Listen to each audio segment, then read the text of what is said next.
60 ihtilalini de gördük, 80'i de gördük. 28 Şubat'ı da gördük. Tabii o da bir ihtilaldi aslında. Şimdi ben 60 ihtilali o zaman ben medreselerde okuyordum. İşte 15-16 yaşlarında. Bir askeri gördüğümüzde, bir karakolu gördüğümüzde neyse sanki düşman bir askerin bir olduğunun karakolu gibi. Biz öyle korkuyorduk. İhtilaller devamlı zarar getiriyor. Halka zarar veriyor. Neden? Bir sistem ne kadar İslami olmasa da bazı belli kuralları varsa bazı hürriyetler de içinde olabilir. Fakat tabii askeri darbeler tamamıyla kural tanımaz. Birkaç kişinin, juntanın sözleri tamamıyla ahkamdır, emirdir. Yanlış olsa, doğru olsa önemli değildir. Onun için memleketler geriye doğru gidiyor. Türkiye'de tabii bu ihtilallerden dolayı ekonomik olarak gerçekten geride kaldı. Bu iki tane ihtilal yapıldı. Bir de yarım ihtilal. 60 ihtilali, 80 ihtilali, bir de 28 Şubat darbesi, sivil darbe. Ona da sivil darbe denilebilir. Şu andaki Türkiye'deki sistem, askeri junta bilhassa iki konu üzerinde duruyor. Bir, İslami hassasiyeti olan, yahut da bir Müslüman, ben Müslümanım, Kur'an ne diyorsa, ahkam ayetlerini de uygulayalım dediği zaman bu sistem ne yapmış? Hep böyle üzerine gitmiş. Bir de Kürt meselesi. Yani biz kavmiz, bir milletiz, dilimiz serbest olsun. Biz de aynı diğer kavimler gibi onların üzerine gitmişler. İhtilaller genelde bunun için yapılıyor. 80 ihtilalinde ben o zaman vazifeliydim, görevliydim. Müftülükte çalışıyordum. Tabii gözaltına alındık. Siirt'e götürüldük. Zaten önce gözlerimiz bağlandı. Bodrum katına gözlerimiz bağlı. Kimse yanımıza gelemiyor, yanaşamıyor. 7 gün göz altında kaldık. Tabii namaz kılmak meseledir. Efendim orada battaniye yok. 2 tane oturak vardı. Biz böyle orada bir de kıştı, kar yağıyordu. O zaman tabii diğer arkadaşların evinden Seyyid Kutub'un yoldaki işaretlerini götürdüler. Benim tabii evimde kitap götürülmeyince bir hafta gözaltında kaldım, serbest bırakıldım. Diğer arkadaşlar da Diyarbakır'a götürdü. Ondan sonra bir iki ay cezaevinde kaldıktan sonra, çünkü suçları yok. Yani psikolojik bir baskı. Biz Bediüzzaman'ın eserlerini, Hasan el-Benna risalelerini toprağın altına gömüyorduk. O 80'den sonra. Yani toprağın altına suçtu. Ondan sonra tabii ben Çankırı'ya tayinim çıktı. Sürgün edildim. Çankırı'ya, Batman Müftülüğü'nden Çankırı'ya gittik. Orada işte öyle bir sürekli baskı, yani sürekli böyle psikolojik baskı. Şimdi 80 ihtilalinde sisteme karşı olan şeyler üzerinde duruluyordu. Sağ olsun, sol olsun. Sol olsun. Genelde sistem tabii kendini böyle garantiye almaya çalışıyordu. O zaman tabii bilhassa bir hareketi vardı, Erbakan bir hareketi vardı.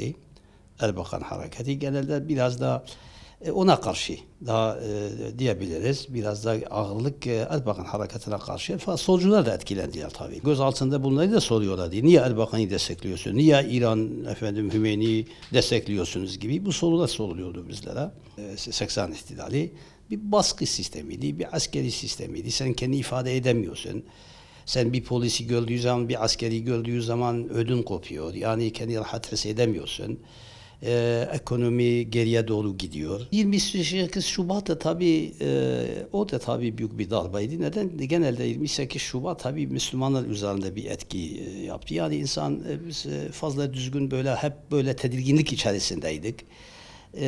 Konuştuğun zaman konuşmalarına dikkat etmemiz gerekiyordu. Her an bizi de yakalayabilirler diye, her an bize işte bir at takabilirler diye. Tabii o da bir tedirginlik vardı.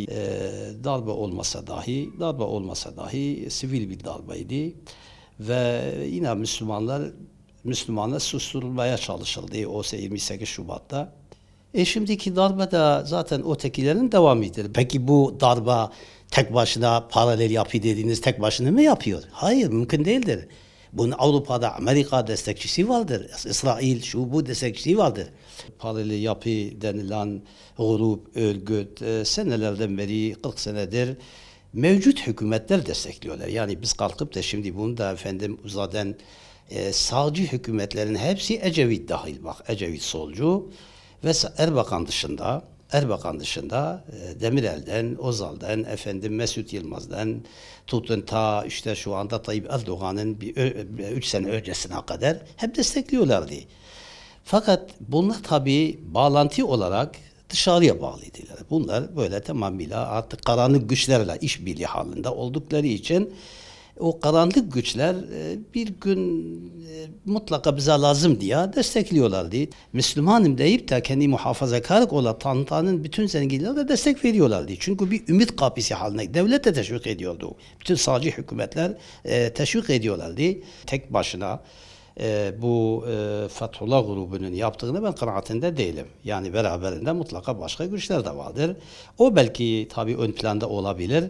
Fakat bu bir tehlikedir yani. Bu bir tehlike zaten baştan beri onun görüşleri Müslümanlar açısından tehlikeydi. Devamlı Müslümanların düşmanlarıyla iş, mesela Yekta Güngör vardı, hatırlıyorum. Onunla öyle bir samimiyet kuruyordu ki sanki Yekta Güngör tamamıyla İslami hareketlere karşı bir insandı.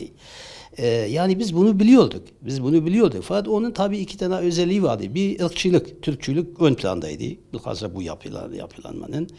Bir de İslami hareketlere karşı düşün ki dünyadaki bütün İslami ihvan olsun şu olsun hiç diyalogu yoktu. Eğer bu başarılsaydı tabii elbette 80'de olduğu gibi, 60'ta olduğu gibi birçok kişinin canı yanabilirdi.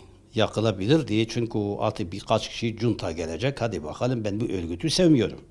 Ben bu örgütü ortadan kaldırın, bu cemaati ortadan kaldırın, şunu yapın, bunu yapın diyebilirlerdi. Çünkü kural yok, kanun yok. Onun için hepimiz zarar görebilirdik. Yani ben o kanaatteyim. Hükümete bir uyarı mahiyetinde. Evet biraz önce temas ettim de artık fazla Avrupa'nın kapılarında beklemeyin. İslami değerlere dönün, Kur'an'a dönün, İslam'a dönün. Artık kurtuluşumuz, birliğimiz, beraberliğimiz, ümmet anlayışımız ancak burada sağlanır. Biz bununla ancak, bak düşün ki şu anda meydanlarda kimler var? Meydanlarda yine namazı kılan, İslam'a inanan insanlar meydanlardadır. Onun için bu birlikteyi Kur'an'ın atmosferinde devam ettirmeye çalışalım. Bu pisliklerle mücadele edelim. Ya biz Müslümanız. Kur'an ne diyorsa biz bu sahada biraz da halkı eğitelim, şuurlandıralım. Yani Avrupa'nın hatırı için zina serbest bırakılmış. Ya olur mu ya bir İslam memleketinde senelerdir işte goya namaz kılan, niyaz kılan, ben Müslümanım diyen işte bir parti iktidarda fakat hala zina serbesttir. Randevu evi serbesttir. Uyuşturucu alabildiğine yürüyor. İşte dedik ya kumar devlet tarafından serbest bırakılmış. Bunlarla artık yeni hükümetin mücadele etmesi gerekir. Benim de son uyarım budur.